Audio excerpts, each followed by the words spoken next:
우리 인사합니다. 축복합니다. 눈 맞추면서 일주일에 한 번, 잠깐입니다. 여유 가지고 한 사람 한 사람 미쳐 내가 눈을 맞추려고 했는데 못 맞춘 분은 다시 한번 축복해서 눈을 꼭 맞추시기 바랍니다. 뒤에서부터 오죠. 할렐루야, 샬롬, 샬롬, 샬롬, 샬롬, 샬롬, 샬롬, 샬롬. 하나님 사랑합니다, 여러분. 저 안에서 사랑합니다. 저는 다 맞췄습니다, 여러분들하고.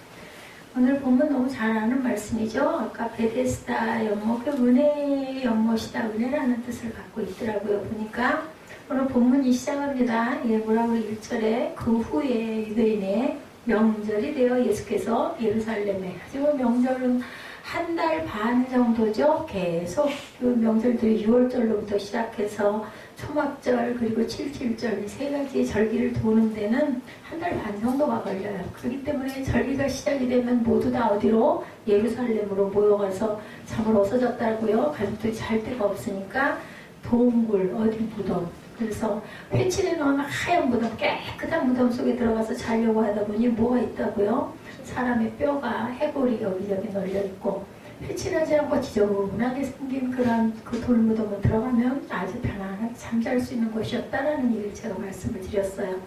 그래서 우리는 이런 회칠한 모습의 사람이 되어서는 안 되겠다. 고통이 베데스다에서 시작이 되어 있는 고통이에요. 오늘 본문이, 그죠? 2절에 보니까 예루살렘에 있는 양문 곁에 히브리 말로 뭐라고요? 베데스다라는 못이 있는데 거기 행각이 5개가 있다고 얘기를 하죠. 큰 어떤 그 연못의 그 각들이 5개의 그 칸을 나뉘어주는 그런 거기에 병자들이 많이 있을 수 있는 그런 행각이 5이 있었다. 그 안에 3절에 많은 병자, 맹인, 다리 저는 사람, 혈기 마른 사람들이 누워 물이 움직인다고 그러죠. 아까 그 설명하시지 않아요? 어떤 그 순례하시는 목사님이실 거예요. 그분도 물이 움직이기를 기다리니 이렇게 시작이 됩니다. 예수님의 공생애는 인간들의 문제, 특히 어디에 어떤 문제, 예수님께서는 질병의 문제에 중심을 많이 두시고 그 질병을 고쳐주시려는 해결사 역할을 항상 하셨습니다. 오늘 보면 바로 전에도 첫 번째 기적을 행했던 장소가 어디라고 여러분들? 예수께서 행하신 첫 번째 기적이자 무슨 기적? 사무엘아, 첫 번째 기적, 요한복음에 나온 뭐가 되는 기적? 어디에 나타나셨어? 가나의 혼인잔치. 그치? 그래서 하나님께서는, 예수님께서는 뭐를 이루고 살라고? 가정을 이루고 살라고, 가족을 이루고 살라고. 그래서 예수님께서는 의리딱딱한 아주 멋진 그런 대단한 중심지에 가시지 않고 촌락, 그죠? 조그마한 가나의 혼인잔치에 가셔가지고 포도주가 떨어진 거를, 그것이 급상심의 포도주가 되시는 그런 기적을 나타내시는 부분이 바로 첫 번째 기적이었어요. 이것이 이제 그 앞에 왕의 신하의 아들의 병을 고쳐주시고, 그리고는 혼인잔치에 가셔서 물을 포도주로 변하게 하신다. 그리고 유대인의 명절을 맞아서 예루살렘에 올라가셨어요. 그곳에 많은 병자가 모여있는 무슨 연못? 베데스다라는 연못. 자, 이 히브리 말로 베데스다는 은혜다라는 뜻을 갖고 있죠. 우리가 모두 다 뭘로 구원받았어요?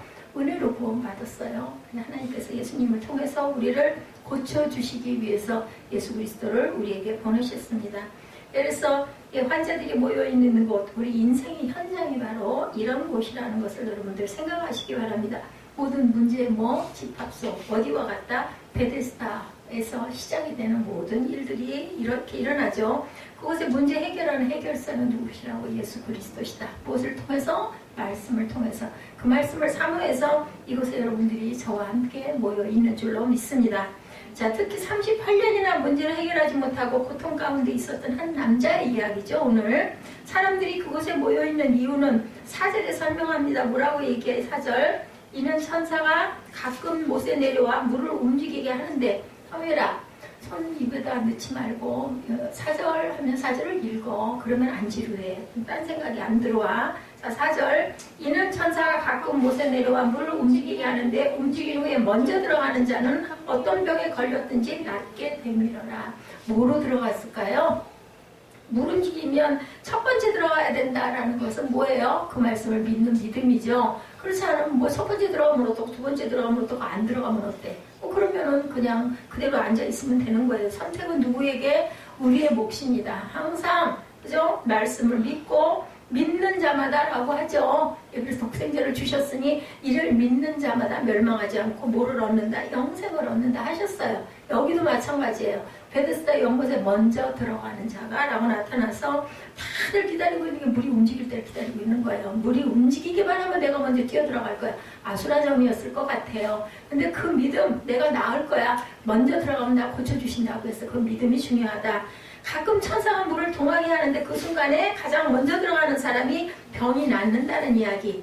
우리가 잘 아는 것처럼 자비의 집, 은혜의 집, 은혜예요. 은혜라는 뜻을 갖고 있습니다. 베데스다는 이 은혜와 자비는 모든 사람에게 열려있어요. 그 문이. 그런데 특히 누구에게? 연약한 자들, 환자들에게 아까 할 수 있다 해보자 하고 찬양했죠. 뭐 안에서? 믿음 안에서. 근데 예지는 정말 그 1월 1일 날 주신 말씀, 시편 말씀이 뭐예요? 주께 의지하기만 하면 내 길을 이루어 주신다고 하셨어요. 의지하는 게 가장 중요할 것 같습니다. 아까 찬양할 때 제가 일부러 다시 한번 확인하느라고 봤어요. 봤더니 그렇게 나와 있네요. 예지 시편 37편 5절 절대 잊어버리지 마세요. 외우세요. 내 길을 야훼께 맡기래요. 의지하면 그가 이루신대요. 예지가 이루는 게 아니라 예수님이 이루어주신다라고 말씀하시고 그 다음 절에 모든 일을 뭐라고요? 뭐 그렇게 이루어주시고 내 의의를 빛같이 나타내시며 내 공의를 정오의 빛같이 빛으로 드러내시겠다. 새벽교회에 있는 꿈동이 예진데 하나님께서 의를 안 이루어주시고 빛을 안 드러나게 하겠는가. 다만 뭐를 해라? 하나님을 의지하라. 내가 내 힘으로 하려 하지 말고 특히 그래서 오늘 찬양도 한 거죠. 특히 입술로 고백하고 하나님께 계속 기도하고 기도만 하고 눈만 감고 앉아있는 게 기도가 아니라고 얘기했죠. 기도한다는 건 뭐라? 내가 열심히 하나님께 구하고 내 못 빠진 게 없나 하나님 생각나게 해주세요 하고 뭘 항상 기도할 때 엄마에게 물어볼 것도 없고 목사님에게도 물어볼 것도 없고 네가 스스로 골방에서 네 마음의 골방에서 하나님께 예수님께 의지해서 저 기억나게 해주세요. 뭐 잊어버린 거 있을까요? 빠진 게 있을까요?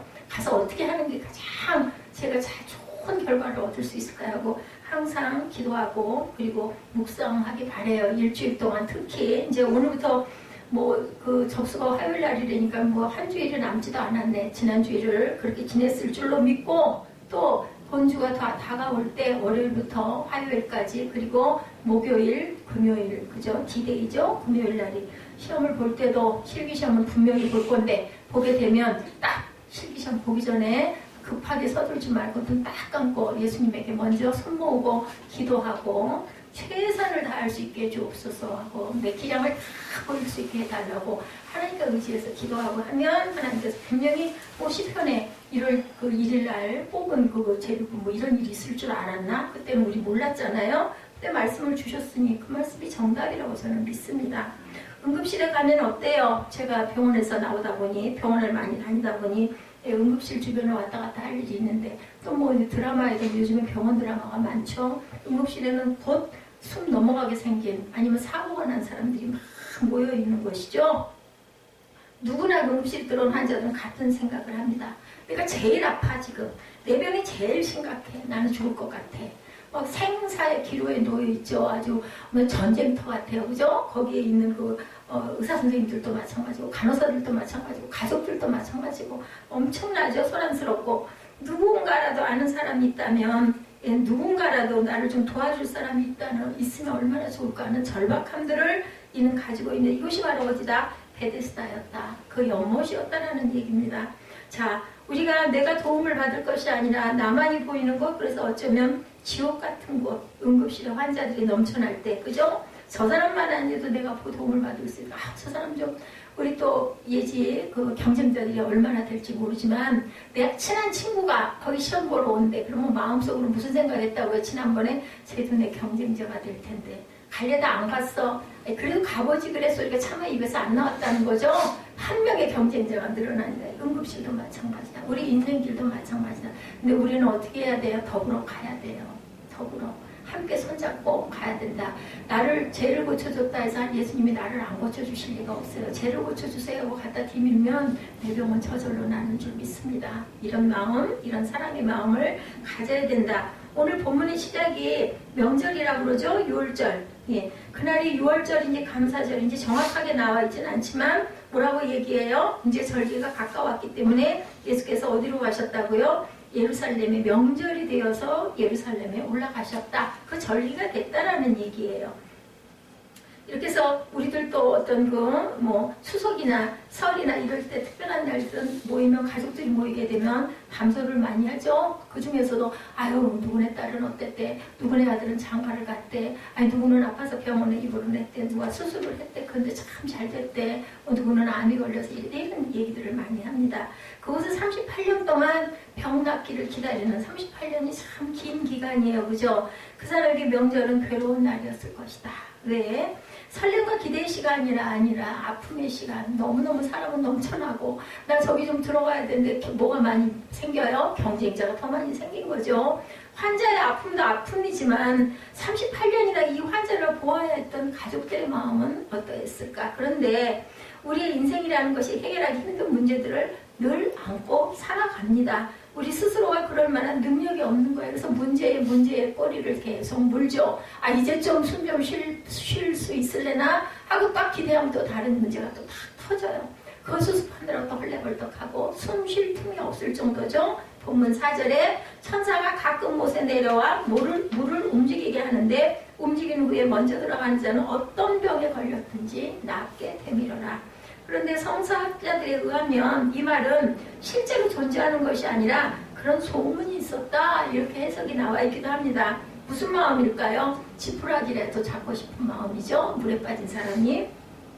그 심정을 가진 사람들에게 이런 소문은 뭐예요? 마지막 희망이다. 예전에, 요즘에는 좀 많지 않아요. 정말 병이 안 고쳐지고 정말 도저히 불가능한 병들인 경우에 맨 마지막 가는 데가 어디예요? 기도원 가죠. 기도원 가서 뭐 하려? 금식하고 매달리는 거야. 어차피 죽으면 죽으리라로 매달려보자. 그래서 그곳에서 기적이 일어나서 고쳐지기도 하고 거기서 그저 돌아가가지고 시체가 돼서 나오는 사람들도 참 많았다고 그래서 언젠가부터는 기도원에 들여보낼 때 그런 부분을 점검을 하는 일들도 있었다. 이게 지푸라기 잡고 싶은 그런 심정이죠. 어쩌면 인생의 막장에 마지막 소망을 두고 찾아온 사람들의 절박한 마음이 느껴지는 곳이 바로 베데스다 은혜의 집, 자기의 집이었다.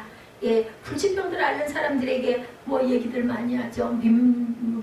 민방약이라고 하나요? 이런 약들도 굉장히 많이 돕니다. 왜 이 사람들은 병원을 몰랐겠어요? 의학을 모르겠어요? 그죠? 하나 안 되니까 이제는 민간요법이라도 해보자. 이런 마음이 들듯이, 정말 우리들 다이어트 할 때 뭐라 그래요? 뭐 먹고 누가 살 빠졌더라 하면 얘기 들으면 막 그쪽으로 몰려가요. 그거 먹으니까 굉장히 뭐가 안 좋대. 한마디만 딱 뜨면 그냥 또 그게 굉장히 잘 팔리다가 쫙 들어가 버리고 그래서 기업들이 망하는 일들도 자주 일어난다고 합니다. 많은 환자가 있지만 오늘 예수님은 특별히 38년간 앓고 있는 한 환자에게 눈길이 가서 꽂히신 거예요. 5절이죠. 거기 38해 된 병자가 있더라. 예수님의 기적을 보면서 이해할 수 없는 일 중에 하나는 기적이 모든 사람에게 같게 일어나면 얼마나 좋겠어요. 그죠? 그냥 좀 거기 다 모여있는 사람들, 아픈 사람들이고 정말 지푸라기 잡고 싶은 심정으로 행각에 모여가지고 물동하기만을 기다리고 천사가 내려오기만을 기다리고 있는데 예수님이 거기에 가셨으면 누구는 고쳐주고 누구는 안 고쳐주셔요. 그냥 좀 다 고쳐주시지. 저도 그런 생각이 듭니다. 근데 예수님은 한 사람에게 눈이 꽂혔어요. 38년이나 된 그런 병자가. 환자들이 많은데 왜 이 사람에게만 시선이 갔을까? 왜 이 사람이 기적의 주인공이 되었을까? 주인공은 늘 몇 명이에요? 한 명이죠. 그죠? 한 명. 어디든 가면. 어쩌면 그 사람의 아픔이 예수님의 시선을 끌지 않았을까 싶기도 합니다. 38년 된 환자라는 것, 우리가 조금 생각해보면 당시 평균 수명이 38년이라는 세월은 그 사람의 인생에서 거의 전부였다. 이렇게 지금처럼 100세, 제가 어릴 때도 환갑이라는 게 있었잖아요. 환갑이면 지금까지 잘 살아왔대. 60년을 살았으니까. 근데 지금은 어때요? 환갑잔치 한다고 웃잖아요. 칠순잔치, 팔순 이렇게 얘기들 하죠. 그만큼 생명이 길어졌는데 그때는 40-50년을 그렇게 넘기기가 어려웠어요. 그렇기 때문에 환갑이라는 게 생겼으리라 저는 생각이 듭니다. 거의 전부 38년은 40년대에 돌아갈 수도 있고 40몇 살이 돼서 돌아갈 수도 있다는 거죠. 평생을 병으로 살아간다는 것이 어땠을까요, 여러분들? 죽는 것보다 못한 시간이 아니었을까? 병원에 가보니까 그렇더라고요. 저는 참 복된 사람이라는 생각이 들더라고요. 실제로는 정말 고칠 수 없는 문제점을 갖고 있는데도 불구하고 그 병원에 가보니까 저처럼도 아주 건강해 보이고 단정해 보이는 사람도 없을 정도로 정말 감사하다라는 생각이 들었습니다. 여러분들 아시죠? 안산에 그 목회하시던 그 시인 고은 목사님, 그죠? 목회를 잘 하시던 그분에게 암이라는 질병이 있어요. 그 목사님들 이름이 유명해지신 목사님들 몇몇 분들 주변에 지금도 계신 분들 이렇게 내면을 들여다보면요, 우리가 외면으로 볼 때는 와, 목회를 정말 잘하시고 박사가 몇 개씩이나 되고 대단하시고 해외도 나가셔가지고 막 그렇게 선교하시고 이런다라고 하는데, 그분의 내면을 이렇게 안으로 들어가 보면 전부 다 병자들이에요. 전부 다 환자들이에요. 그래서 병을 다 앓고 계신 분들이더라고요. 이분이 암이 걸리셨어요. 이 고은 목사님이 안산에. 저도 안산을 좀 모르지 않죠.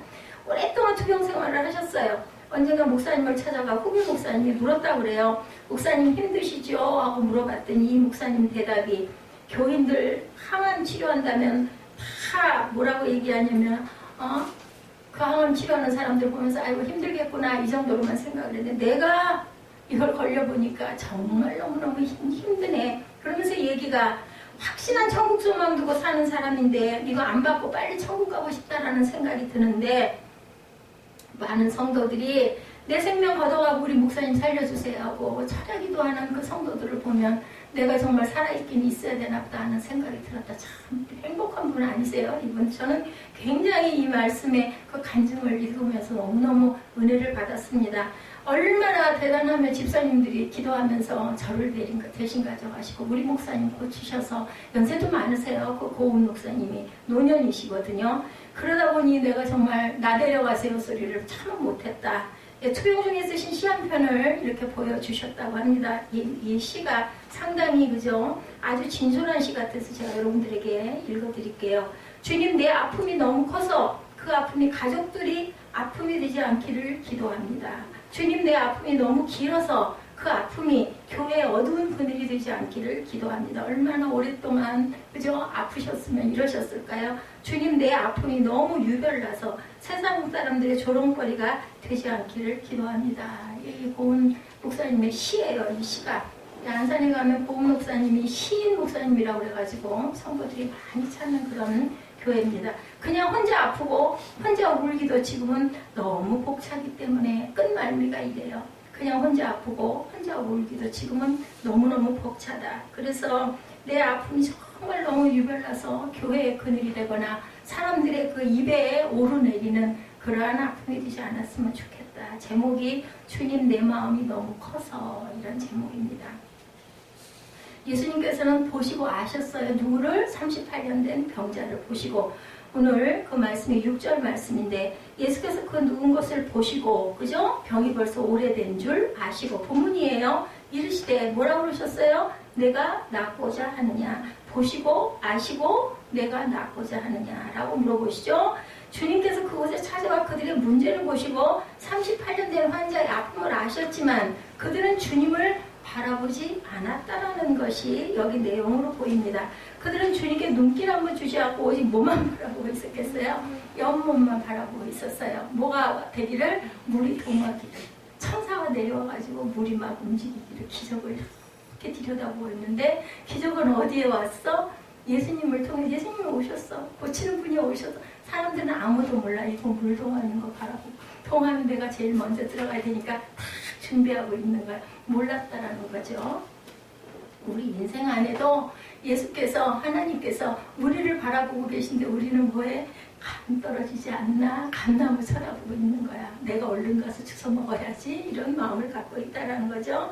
우리의 모습입니다. 우리가 바라보는 것, 우리 인생 문제를 해결해 줄 것 같은 것, 그것이 누굴까? 저 사람은 실력이 뛰어나니까 저 사람한테 내가 싹 의지하면 나를 참 이렇게 잘할 수 있게 해주겠지? 이런 마음을 갖고 있는데, 여자 누구를 의지하라고? 하나님을 의지하래. 그럼 맡기래. 그러면 이루어주신대. 답이 딱 나와 있어. 근데 실제 우리는 그렇게 하느냐? 누가, 그지? 네 작품을 잘 해줄 사람이 옆에 누군가가 있어. 그러면은, 예수님, 이 사람이 나왔는데 이 사람 통해서 내가 이렇게 할 수 있게 해주세요 하는 것보다는 내가 할 수 있으면 뭐해? 엄마 막 끌고 그분한테 쫓아가겠죠. 우리 딸 이거 좀 가르쳐주세요 하는 식으로. 이런 마음들이, 이 사람들의 마음이. 자, 그 사람을 그렇게 믿었는데 그 사람 내 문제 해결이 되지 못하고 돈만 있으면 문제가 해결될 것 같은데 돈은 내게로 오지 않고 그러면 뭐라 그래? 포기해야 되겠다. 나는 저기에 미칠 수가 없어. 이렇게 생각을 한다는 거죠. 한 번만 나에게 기회를 준다면 잘할 것 같은데 기회도 찾아오지 않아. 누구의 고백이에요? 38년 된 병자의 고백이에요. 나를 옮겨줄 사람이 하나도 없어서 38년 동안 이렇게 있었다라고. 내가 낫고자 하느냐 하는데 네, 낫고자 합니다 라고 얘기하지 않고 나를 옮겨주는 사람이 없어 내가 저기를 제일 먼저 절대로 들어갈 수가 없습니다. 이렇게 대답을 했다는 거죠. 한 사람이 벼락에 2번 맞을 확률을 우리 인생에 꿈꾸며 살아가기에 허망한 것이라는 거예요. 사람들은 자신의 문제에만 집중한 뒤 문제를 해결할 수 있는 근원에 대해서는 바라보지를 않는다. 예수님은 어두운 세상에 뭐로 오셨어요? 빛으로 오셨어요. 왜 빛으로 오셨어요? 빛을 주시려고 오셨어요. 빛을 들고 오셨어요. 근데 우리는 빛을 받아들이지를 않고 이 세상은 여전히 캄캄할 수밖에 없다. 내가 눈을 뜨지 않고 눈을 감고 있으면 빛은 내 안에 들어오지 않아요. 중요한 건 내가 바라볼 줄 알아야 된다. 내가 들을 줄 알아야 된다. 그리고 내 입술로 고백할 줄 알아야 된다. 내가 선포할 줄 알아야 된다. 그래서 하나님께서 우리에게 2 눈을 주셨고 2 귀를 주셨고 입을 하나 주셨다 그러죠? 왜 입은 하나 주셨다고요? 말은 좀 천천히 하라고. 많이 듣고 많이 보고 그 다음에 묵상하고. 묵상이 뭐라 그러셨어요? 씹는 거라 그러죠. 뼈다귀를 쥐어 뜯듯이 계속 씹고 그 다음에는 내가 마지막으로 입술로 선포할 줄 알아야 돼. 답이 나와 있어요. 많이 보고 많이 듣고 그 다음에 입술로 고백하라고. 감사한 것은 세상이 주님을 바라보지 않고 하나님의 은혜를 받아들일 준비가 되지 않았는데 주님이 어떻게 해요? 친히 이 환자에게 찾아오셔서 관심을 받고 관심을 가지고 바라보시고 그다음에 뭐 하셨어요? 물어까지 봐주신다라는 거죠. 내가 낫고자 하느냐. 이분은 정말 축복을 충만하게 받은 사람이에요. 어디에 찾아왔다고요? 은혜의 집에. 예, 베데스다 연못에 찾아오셨다라는 거죠. 자비의 연못에 찾아오셨다라는 겁니다. 베데스다가 진정으로 은혜와 자비의 연못이 되는 순간이에요. 누구를 눈으로 보셨기 때문에 38년 된 병자가 예수님 눈에 뜨였기 때문에 주님이 찾아오셔서 그 남자를 뭘로 만나 주셨어요? 인격적으로 정말 보잘것없고 아니 가족도 없는 거야. 가족이 있었으면 그거 좀 넣어줬지 않았겠어요? 언제까지 있었는데 없어졌는지 모르지만 이때 그 시간에 이 성경에 나타난 내용으로는 아무도 없어. 이 사람 옆에는. 그죠? 그것이 바로 은혜의 집이 되었는데 누가? 사람은 다 떠나는데 가족도 떠나는데 친구도 없는데 아무도 없는데 그곳에 예수께서 나타나셔서 네가 낫고 싶니? 라고 물어보셨다는 거죠. 자, 주님과 같이라는 찬양 우리 많이 하죠. 이 찬양 주님과 같이 내 마음을 만지시는 분은 없네. 이 찬양 아시죠? 오랜 세월 난 알았네. 내겐 뭐밖에 없네. 주밖에 없네. 이 베데스다 연못에 38년 된 환자는 이 찬양을 했을 거예요. 제가 그걸 느껴요. 만약에 내 주위에 정말 잘 나가는 사람들이 많고 사람들이 벅적지근하고 하면 내가 그렇게 하나님만 바라봤을까? 그죠? 38년 된 이 병자도 마찬가지의 심정일 것 같아.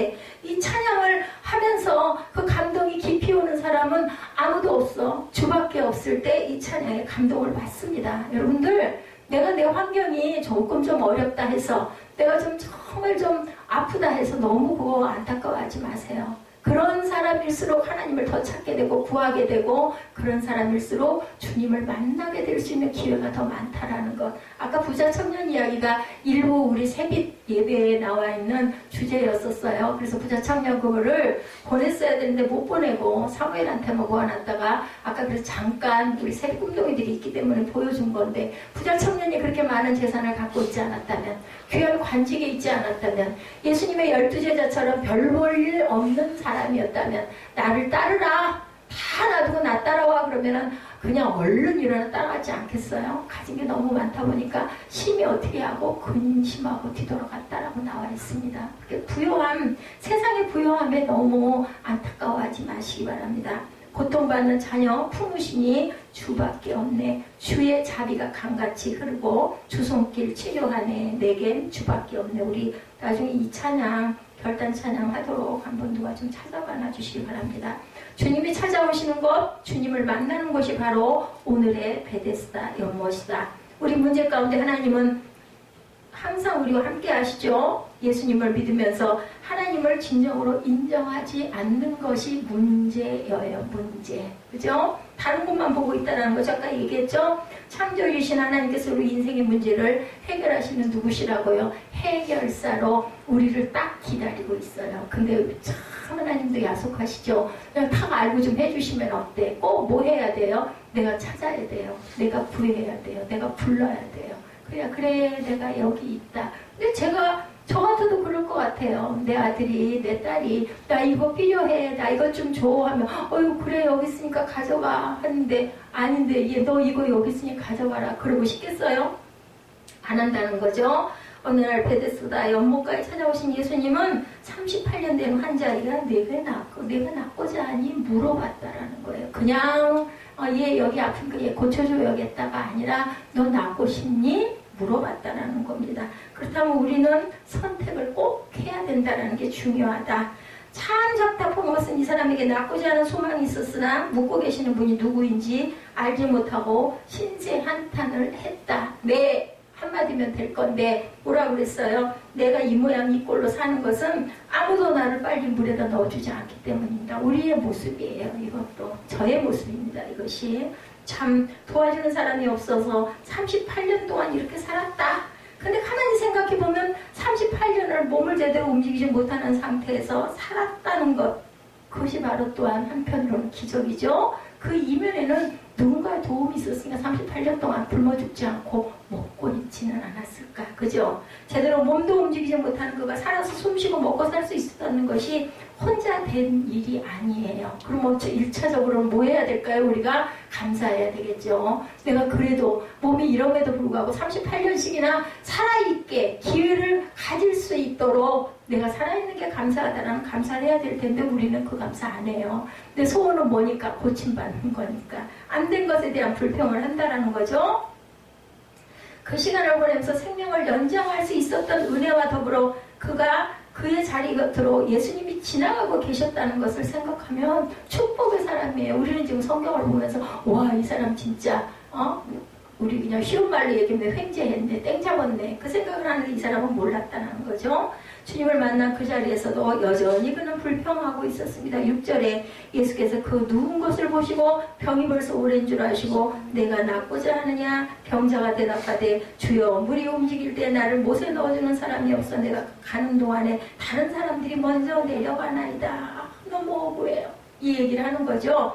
그의 삶에서 예수님을 만난 것은 은혜인데 지나온 그의 삶이 그렇게 긍정적이지 않았다는 그런 내용입니다. 이 내용이. 왜냐하면 부정적인 생각을 하고 있으니까. 감사를 모르니까. 38년 동안이나 그를 도와주는 사람이 없었다는 것은 어쩌면 예수님이 아니고는 그를 구원할 손길이 없었다는 생각이 들기도 한다는 거죠. 얼마나 오랫동안 자신보다 먼저 연못에 내려가는 사람을 보면서 억울해하고 원망했을까? 안 그랬겠어요? 저도 그랬을 것 같아요.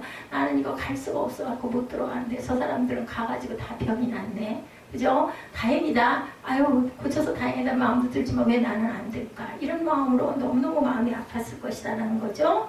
6절에 그 누운 것을 보시고 병이 벌써 오랜 줄 아시고 그렇게 말씀하셨다는 거지. 내가 낫고자 왜 물어보셨을까요? 당연히 낫고자 해서 거기가 계셨을 텐데도 하나님은 꼭 확인을 하신다. 정말 당연한 것을 물은 것이 중요하다. 이 환자에게 가장 큰 소망이었을 것을 물으신 거예요. 근데 딴 말만 하죠. 피해의식이 찾아오면서 소망보다는 원망을 하고 있다. 이래서는 안 된다라는 얘기입니다. 예수께서 물으신 것은 진정한 소원이 무엇이냐 이걸 물어봤다라는 거예요. 바로 우리 자신에게 물어야 할 질문이죠. 소망이란 인생의 긍정적 언어가 세상에서의 상처로 인해 원망이란 부정적 언어로 바뀌지 않았는지, 여러분들의 삶 속에서 이런 문제는 과연 없는지, 내 소망이 원망으로 변해져서 지금 누군가를 원망하고 내가 정말 너무 억울하다는 생각을 하고 있는지, 이 부분은 전혀 아무런 도움이 되지 않는다는 우리가 알면서도 그러기가 너무 쉽다라는 거죠. 바로 그의 인생의 깊은 문제와 삶의 태도를 한 번에 바꿔놓으신 것은 주님의 명령 명령이었어요. 8절 9절이죠. 예수께서 이르시되 일어나 내 자리를 들고 걸어가라 하시니 딴 말씀 안 하세요. 내가 너 고쳐줄게 뭐 이런 얘기 아무 말씀도 안 하세요. 내가 낫고자 하느냐 저를 넣어주는 사람이어서 못 들어갔나이다. 근데 어이구 그랬니 너 진짜 힘들었겠구나 이런 말 절대 없으시죠. 일어나서 내 자리를 들고 걸어가라 하시니 여기서 전에도 보면은 중풍병자 환자 아니면은 그 지붕을 뚫고 상 내려 달리는 이런 환자들에게도 항상 예수님은 뭐라고 말씀하세요? 내 자리를 들고 가라고 그래요. 우리 진보다리는 누가 들고 가야 돼요? 내가 들고 가야 되는 거예요. 그걸 감당하라는 거죠. 그죠? 예, 그 사람이 곧 나와서 자리를 들고 걸어가니라. 이날은 안식일이었다. 이 일 때문에 예수님은 뭐 하셨어요? 십자가에 못 박혀 돌아가십니다. 안식일에 일했다 해서. 사람이 살고 죽는 거 상관 안 해요. 뭐가 중요해요? 그 사람들에게는 율법이 중요했다는 거예요. 근데 예수님은 뭐라고 그러세요? 안식일의 주인은 누구다? 나라고 말씀을 하십니다. 예수님이 하나님이시기 때문에 사람을 위해서 안식일도 만들어졌고 사람을 위해서 율법도 만들었다는 거. 그걸 지키면 뭐하니까? 복 받으니까. 너희들 그걸 잘 지키고 살면 내가 하늘에서 복을 주리라. 그 청년에게도 뭐라고 그래요? 내 있는 것을 다 가난한 자에게 나눠줘라. 하늘에서 너에게 복이 임할 것이다 라고 얘기하시죠. 우리가 복하면 무슨 생각 들어요? 물질의 복, 막 그저 돈이 쌓이는 거. 근데 하나님이 주시는 복은 그런 복이 아니에요. 우리 마음의 평안. 그죠? 아까 저희들 우리 찬양했죠? 그래서 마음이 심령이 가난한 자에게는 하나님께서 어떤 축복을 주신다. 돈이 많다고 해서 우리가 아무 근심 걱정이 없다면 그게 돈이 남을지 모르는데 돈이 많음으로 인해서 더 아픈 사람, 더 방탕한 사람들이 너무너무 많아요. 그죠? 우리는 지금 늘 부족을 겪기 때문에 요게 조금만 좀 찼으면 좋겠어이지만 그게 채워지고 나면 그 다음에 또 어떤 일이 또 일어날까요? 그죠? 그걸로 해결이 안 된다는 거죠. 예수님은 아주 직설적으로 말씀하시죠. 문제의 핵심을 보고 계십니다. 38년이나 걷지 못하고 누워있던 사람에게 자리를 들고 걸어가라고. 뭐 같아요? 불가능한 것을 하라고 하시는 것까지 느껴진다는 거죠. 우리가 실제 생활 안에서 이럴 때가 너무 많아요. 되지도 않는데 뭐 성경에서 자꾸 이렇게 얘기를 해. 도대체 이건 달라. 이런 생각이 저나 여러분이나 듭니다. 그가 누워있던 자리는 그의 아픔의 기억이 묻어있는 흔적입니다. 갖다 버리고 싶은 거 아니겠어요? 과거의 아픔을 들고 일어나라는 말씀이에요. 그리고 그날이 안식일이었다는 것이 중요합니다. 그죠? 안식일은 하나님의 품 안에서 뭐 하는 날이에요? 쉼과 평안을 얻는 날입니다. 근데 예수께서는 안식일에 환자를 만나 고쳐주신 그 일로 인해서 이제 논쟁이 일어나죠. 10절에 유대인들이 병 나은 사람에게 이르되 안식일인데 내가 자리를 들고 가는 것이 옳지 아니하니라. 그때 그 율법에는 어떻게 했다고요? 3걸음 이상을 연속해서 가면은 일하는 거예요. 그래서 그 다음에 생긴 게 어떻게 해요? 3걸음 가서 쉬어. 그러면은 좀 있다가 다시 3걸음 걸어가고. 바느질도 5바느질 이상 땀을 뜨면은 그것도 일이야. 안 돼. 그러면 5바느질을 꼬매놓고 기다렸다가 다시 또 5바느질을 새롭게 시작하고. 이제 이 편법이 생기는 거죠. 하나님의 깊은 뜻은 그게 아닌데 하나님께서 주시는 은혜를 은혜로 받지 못하고 원망하는 사람들이 생겨납니다. 하나님의 은혜를 논쟁거리로 만들죠. 어떤 이에게는 커다란 축복의 순간이 어떤 이에게는 비난의 시간이 되기도 한다. 예수님은 사람 고쳐놓고 결국은 십자가 처형의 길로 갈 수밖에 없는 아주 기가 막힌 억울함. 예수님의 억울함에 비한다면 우리는 얼마나 억울할까 한번 생각해 보시기 바랍니다. 왜 유대인들은 38년이나 누워있던 사람이 일어나 걷게 된 것을 기뻐하지 못했을까요? 우리 주변에는 부정적인 태도를 가지고 살아가는 사람들이 정말 많다는 생각입니다. 부정적인 태도를 버리지 않는 한 하나님을 베푸시는 은혜가 은혜로 고백되지가 않는다는 것이 불행한 삶이다. 그거 여러분들 기억하시기 바랍니다. 38년 된 환자에게나 우리에게나 예수님을 만난다는 것은 누구에게나 축복이에요. 38년이 안 됐어도, 그죠? 내가 엊그저께 다락기가 났어도 그거 와서 나 고쳐주시면 너무너무 축복이죠. 38년 된 환자만 축복이겠습니까? 축복입니다. 그래서 제가 그거 민간요법인데 이거 해봐 그랬더니 아이고 그건 미신이니까 안 돼. 믿음으로 하면 저는 고쳐드려요. 한 번 쓰는 건데요 뭐. 저는 그 기억이 지금도 나요. 그래서 나았거든요. 어쨌든 간에 예수님은 이 자리에서 자리를 들고 일어나라고 명령하시죠. 기적은 예수님의 명령에서 시작이 됩니다. 아주 인상적인 것은 부정적인 삶의 태도와 인생의 고통으로 힘들어했던 그에게 예수님을 만나는 기적을 체험하고 은혜를 경험하자 변화가 일어났다는 사실이 중요합니다. 그 삶에서 증거할 무엇이 생겼다는 거죠. 우리가 하나님의 은혜를 경험하고 나서 설명이 안 되는 일들이 있습니다. 하지만 분명한 것은 우리 삶에서 일어난 변화가 중요하다. 은혜를 받았어. 받으면 뭐 해야 된다고요? 행해야 되고 행하고 나서는 변화가 일어나야 한다는 거죠. 10절에 유대인들이 불평과 비판에 대해서 환자가 11절에 대답하죠. 그래서 제가 중심 구절을 11절로 잡았습니다. 나를 낫게 한 그가 자리를 들고 걸어가라 하더라. 그가 우리는 종종 예수님에 대해서 뭐라 말할 수 없어도 우리 인생에서 행하신 그분의 놀라운 일을 증거합니다. 저도 자꾸 증거하죠. 무슨 특별한 기적 같지도 않은데 저 목사는 왜 저렇게 맨날 자기 얘기를 해 이럴 수도 있지만 저는 제가 체험한 것에서 은혜가 제게 임했기 때문에 이게 이 뜻이야. 요즘에 사단이 아주 그냥 성전을 무너뜨리려고 아주 극악을 떨어요. 우리 사무엘에게 왜 이렇게 안 좋은 일들이 많이 생기고 어려서부터 그런 일들이 생기고 이렇게 안 좋은 길을 자꾸 애가 가려고 하나. 그것을 어저께밤에 묵상을 하다가 목회자의 아들이다 보니까 이런 것들도 네가 고쳐라. 이런 일들도 뚫고 아들이 나가서 변화된 삶을 살게 네가 만들어라. 그래서 또 하나의 열매가 정사무엘인가 하는 생각을 제가 해봤습니다. 아주 교회가 어떻게 하면은 더 침몰하게 될까? 이것을 연구하는 게 누구라? 사탄이라. 예수님이 안식일에 행하신 일로 인해서 바리새인들은 격분했고 나음을 입은 사람에게 찾아와 묻죠. 누가 고쳐줬느냐? 그러자 그 사람이 대답하죠. 그분이 누구인지 모르지만 그분이 자리를 들고 일어나라고 명령하셨습니다. 두 번째 중요한 삶의 태도는 14절에 주님의 말씀하시는 것 가운데 찾아지죠.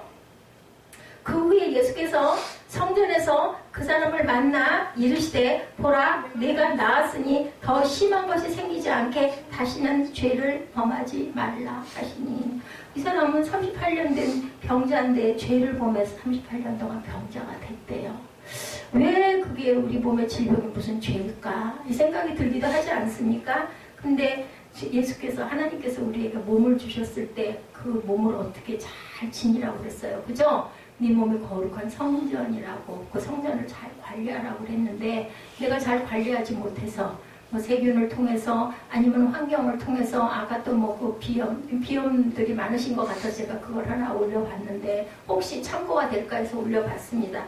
그런 부분들이 너무 과다를 통해서 아니면 너무 또 덜 먹어서 아주 어찌됐든 간에 이런 문제들로 인하여 이건 내 몸이 아니라 누구 몸인데 하나님의 성전인데 내가 그 부분을 나쁘게 만들었으면 죄일 수도 있겠다는 생각을 저는 고백을 합니다. 그 후에라고 되어 있는데 환자를 고치신 날이 안식일이었고 그 일로 인해서 논쟁이 일어났다. 유대인들이 안식일이 일어났던 일로 인해 이 사람을 데려다 신문을 하기도 했다는 거죠. 그 당시에 상황이 기록됩니다. 12, 13절입니다. 그들이 묻되 너에게 자리를 들고 걸어가라 한 사람이 누구냐 하되 고침을 받은 사람은 그가 누구인지 알지 못하니 이는 거기 사람이 많으므로 예수께서 이미 피하셨습니다. 저 사람이요 해야 할 텐데 이미 그분은 안 계신 거예요. 그 자리에.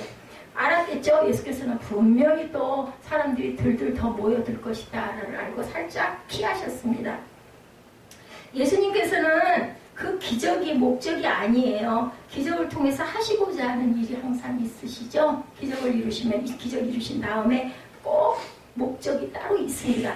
물론 신학적으로는 17절 말씀이 아주 중요하죠. 예수께서 그들에게 이르시되 내 아버지께서 이제까지 일하시니 나도 일한다 하시네. 기적을 통해 예수님이 어떤 분이신지를 드러내고 계세요. 지금 이 사람을 통해서. 어쩌면 일부러 안식일에 병자를 고치시면서 안식일의 주인이신 하나님의 주권을 증거하고 계셨을 수도 있습니다. 예수께서는 안식일에 그와 같은 일을 행하신 것은 그분이 바로 하나님이시기 때문에 하나님이 하시는 일을 하신다는 것을 밝힌 거예요. 내가 대신 하나님 일을 내가 행했다. 이렇게 얘기해서 내가 하나님 아들이야. 이제 여기서 이 죄까지 겹쳐지는 거죠. 18절에 보면 나타나지만 오늘 기적의 사건을 통해서 우리가 개인적으로 교훈으로 삼아야 하는 것 중에 하나는 기적을 경험했으면 기적에 합당한 삶을 살아라. 또 그 얘기 안 할 수가 없네요. 제가 퇴원했잖아요. 퇴원해가지고 처음으로 정말 얼마 만에 이 가을엔 어딜 가본 적도 없는데 한적한 강가에를 갔는데 딱 그래서 제가 기도를 좀 해주십시오 해서 기도를 했는데 기도하는 도중에 딱 그 찬양이 딱 오더라고요. 머리에. 또 하나의 열매를 바라시며. 그래서 바로 어플을 확인을 해가지고 유튜브에서 그 찬양을 들었어요. 그랬더니 어쩌면 그 가사 안에 있는 말씀이 다 제게 행하신 말씀인 게 느껴지면서 또 하나의 열매를 바라시며, 그럼 아직 내가 세상에서 끼쳐야 할 일이 있구나. 아무 살 소망이 없을 것 같은데 그냥 난 딱 아까 누구처럼 고은 목사님처럼 그냥 하나님 갔으면 진짜 좋겠는데 하나님은 나를 살려놓으시고 고쳐놓으시고 뭐 그렇다고 다 완치된 것도 아니지만 또 하나의 열매를 바라고 계시는구나 하는 깨달음이 와서 엄청 울었어요. 제가 뭐 우는 게 아파서 울었겠어요, 억울해서 울었겠어요, 감사해서 울죠. 왜냐하면 아직도 하나님의 성령이 나를 다스리고 계신다는 게 너무 감사해서. 그럼 내가 이 병을 통해서 이 수술을 통해서 하나님께 얻은 게 너무 많은 거예요. 물론 뭐 돈이 조금 손해가 나고 몇 달 동안 왔다 갔다 하느라고 옆 사람까지 힘들게 하고 그죠? 이런 부분이 있었지만 하나님께서는 분명히 아픈 것, 나쁜 것, 힘든 것들을 통해서 하나님께서 내게 하시는 말씀이 분명히 있고, 근데 그걸 들을 줄 아는 귀와 마음이 있는 사람에게 하나님의 성령을 분명히 임하신다는 것. 아니 다행이네. 그러면 이 정도로 수술이 됐으니 다행이네. 그냥 그것이 아니라 하나님께서는 분명히 내게 향하신 뜻을 갖고 계시다. 또 하나의 열매를 네가 거둬라. 제가 그래서 너무 힘이 들어서 종종 그런 얘기를 하죠. 주변 사람에게 하나님이 나를 너무 과대평가하고 계신다. 나는 정말 못하겠는데 정말 안 하고 싶은데 왜 하나님은 이렇게 힘든 고비를 자꾸 넘게 하실까. 정바울 전도사님 때도 마찬가지였어요. 아니 나 하나님 안 할래요. 나 이제 못하겠어요. 정말 힘들었죠. 3년 동안. 그러고 났더니 그 뒤로 대타를 이어가지고 정사무엘이 등장을 합니다. 그러면서 지금도 그죠? 그 사단을 통해서 저를 굉장히 힘들게 합니다. 아들을 통해서 성품을 변화시키려고, 그 혈기를 누르게 하시려고, 그 빈 마음을 들게 하시려고 나를 이런 그 과정 속으로 특히나 더더군다나 이 나이에 할 수 있는 게 아무것도 없는 것 같은 이 나이에 하나님은 또 하나의 열매를 거두라고 말씀을 하시네요. 그래서 참 감사했습니다. 사실 모든 병을 죄와 연관시키는 것은 여러분들 옳지 않아요. 예수께서도 그와 같은 태도를 경계하셨던 것도 사실이죠. 요한복음 9장 1절에서 3절에 나오죠. 예수께서 길을 지나가시다가 날 때부터 소경된 사람을 만나게 되었는데 제자들이 논쟁하죠. 요한복음 9장 1절에서 3절 한번 보세요. 이 사람이 맹인된 것이 이 사람의 죄인지 부모의 죄인지, 그런데 예수께서는 이 사람이 맹인된 것은 죄의 문제가 아니라 하나님이 하시는 일을 나타내고자 하심이라고 말씀을 합니다. 그 일을 생각한다면 예수께서는 다시 만난 38년 된 환자에게 다시는 죄를 범하지 말라고 부탁하신 것으로 보아서 죄와 연관된 병의 문제라는 것을 알 수가 있는데, 이 부분을 메시지 성경에서 이렇게 표현합니다. 14절에 다시는 죄를 범하지 말라 하시니, don't turning to a singing 하고 나오죠. Life or something worse might happen 합니다. 저에게는 두 가지의 문제일 수 있다고 저는 생각이 듭니다. 실제로 그가 죄를 인하여 병을 얻었다는 다시 죄를 짓지 말아야 할 것이고, 38년은 병자로 있었다면 그 다음에 우리는 어떻게 해야 될 것인가, 그 병자의 삶에서 어떻게 해야 될까, 남을 원망하거나 누구를 탓하거나 마음속에 담아두었던 분노로 죄를 짓지 말라는 뜻을 갖고 계신다. 내가 분을 내가지고 해결될 일은 아무것도 없더라고요. 자식 문제도 마찬가지고. 그래서 하나님께서는 어떤 목사님 그 얘기하시더라고. 자녀를 통해서 우리를 깨닫게 하신다고. 우리가 자녀를 낳는 이유는 내 자녀가 내 마음대로 안 되잖아요. 그래서 자녀를 통해서 내가 깨지고 부서지면서 하나님의 마음의 뜻을 깨달아 알게 하신다라는 얘기를 하시더라고요. 그래서 그런 얘기 있죠. 자식 이기는 부모 없다고. 그럼 얼마나 마음이 깨지고 부서지겠어요. 그게 누구의 마음? 하나님의 마음이시죠. 그렇게 살다가 이 환자는 예루살렘 성전에서 예수님을 만나게 됩니다. 그때 예수님은 이 환자에게 예수의 말로 돌아가 다시 죄를 짓지 말라고 말씀을 하시죠. 아마도 이 사람의 병의 원인은 죄 때문이었던 것 같아요. 뭐 원망하고, 그죠? 굉장히 막 불평하고 이런 죄들. 우리 인생의 문제를 또 하나 접합니다. 나음을 얻은 것보다 더 중요한 것은 옛생활로 돌아가지 않는 것. 제가 난소에 종양이 있고 허리에 문제가 있고, 그죠? 여러 가지 문제들이 있어요. 지금도 뭐 질환들이 있어서 약을 먹고 있는데 그렇다면 어떻게 해야 될 것인가. 좋지 않은 것들을 되도록이면 접하지 말고, 그죠? 예, 잘 해야 될 부분을 열심히 잘 실천하고 가야 되겠죠. 내 몸이 이렇게 됐으니 이미 어쩔 수 없어가 아니라 그것에서 내가 내 생활 가운데서 돌이킬 수 있는 걸 돌이키고, 되도록이면 무슨 말로 아까 예지가 대답하더라고요. 긍정적인 생각을 많이 해야 돼요. 맞습니다. 그래도 감사하다.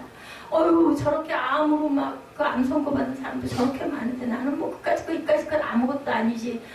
너무너무 감사한 마음을 품어야 되겠다.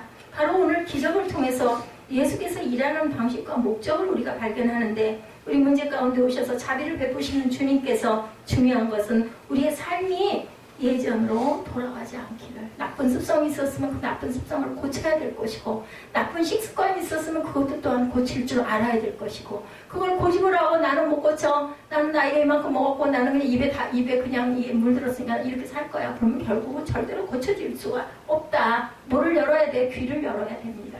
그리고 받아들일 줄 알아야 됩니다. 고집 부려서 될 일은 전혀 없습니다. 아까 말씀드렸죠. 우리에게 눈 2개와 귀 2개를 주신 건 많이 보고 많이 듣고, 그리고 입술로 고백하고 실천할 수 있는, 기도할 수 있는 도구가 되라고 우리에게 눈 2개와 귀 2개와 입을 주셨습니다. 안식일의 주인이신 그분을 의지하고 살아갈 때 우리가 누릴 자유함이 있다. 나를 의지하라 부르시죠. 아까 예지 주신 말씀도 여호와를 의지하라고. 네가 나를 의지하면 내가 네 일을 내가 해줄게. 저와 여러분에게도 똑같은 말씀을 합니다. 지금까지 경험하지 못한 새로운 세상, 참 자유함을 누리는 세상을 하나님께서는 질병 중에서도 이루어주시고, 고난 중에서도 이루어주시고, 말 안 듣고 문제가 많은 아들 속에서도 제게 음성으로 들려주십니다. 그렇기 때문에 나는 또다시 힘을 내서 오늘도 힘차게 일어나죠. 우리의 삶은 크게 둘로 나눠줄 수 있는데, 주님을 만나기 전에 살았던 삶과 주님을 만난 후에 내 고백이 과연 어떠한가. 내가 하나님의 은혜를 잔뜩 받았을 때 그 고백과 지금 내 고백은 과연 다른가, 달라져 있는가, 그것을 여러분들 생각해 보시기 바랍니다. 주님을 고백하는 순간 이전의 삶으로 돌아가서는 안 됩니다. 돌아갈 수는 없습니다. 돌아가면 뭐를 짓는 거예요? 죄를 짓는 겁니다. 죄로 인해 우리가 겪어야 했던 고통을 알기 때문에 오늘 우리가 서 있는 자리가 베데스다가 되는 것, 은혜의 자리, 자비의 자리가 되는 것은 언제부턴가 잃어버렸던 소망으로 인해서 원망하던 삶이 소망을 찾는 것. 무엇이든지 확실하지는 않지만 우리의 삶을 바꿔주신 그분을 증거할 수 있는 것, 그것이 우리 삶 가운데 찾아오신 주님의 기적입니다. 여러분들, 기적이라는 것은 물이 포도주가 되는 게 기적이 아니에요. 그것만이 기적이 아니에요. 그건 하나님께서 이루신 기적이지만 우리 생활 가운데서 일어나는 것, 한번 이렇게 주변을 찾아보시면 소소한 일상 중에도 하나님이 나와 함께하고 계시는구나 하는 것을 발견하실 수 있는 것, 그것이 바로 기적임을 여러분들 입술로 고백하시고 자꾸 감사하시고 자꾸 하나님께 소망을 품고 아뢰시는 저와 여러분 되시기를 주님의 이름으로 축복합니다. 제가 우리 또 새해 되면 또 뽑겠지만, 윤정 집사님 빌립보서 2장 13, 14절이죠. 제가 이 구절을 읽을 때 그 생각을 합니다. 너희 안에서 행하시는 이는 하나님이시니 자기의 기쁘신 뜻을 위하여 너희에게 소원을 두고 행하게 하시나니 모든 일을 원망과 시비가 없게 하라. 혹시 마음 안에 원망이 있거나 분이 있다면 이 모든 것을 비우셨을 때 하나님께서 우리 마음에, 유은정 집사님 마음 안에 소원을 두고 행하게 하신다고 그랬어요. 한번 이 말씀을 깊이 묵상하시고, 이거 읽는 거 굉장히 중요합니다. 우리가 외우면 좋겠지만 외우지 못하니 저도 다 못 외우니까 보거든요. 또 하다가 틀릴까 봐도 봅니다. 이것을 깊이 묵상하시고 절마다 입술로 고백하시고, 뭐 눈 감고 안 되면 눈 뜨고 보면서 하다 보면 그 안에 하나님의 귀한 뜻이 분명히 여러분 가슴 안에 메아리로 다가오실 거예요. 그걸 붙잡고 내 마음에 분냄이 있나, 내 마음에 원망이 있나, 내 마음에 시비가 있나, 내 마음에 부정적인 것들은 뭐가 있나, 그러면 거꾸로 뒤집어서 그럼에도 불구하고 내가 감사할 기목들은 무엇인가 찾아보면, 그래서 감사의 제목을 계속 감사 노트 썼다고 제가 지난번에 여러분들에게 전해드렸죠. 그러다 보면 내 마음에 정말 감사가 넘치고, 감사를 발견하는 순간 우리 마음에는 기쁨이 강물처럼, 그게 바로 여러분들 평안의 삶입니다. 다른 게 평안의 삶이 아니라 평안을 끼치노니 예수님은 지금도 저와 여러분에게 말씀하십니다. 그 말씀을 여러분들 묵상하시고 내 마음에 참 안식과 쉼의 삶이 되시기를 주님의 이름으로 축복합니다.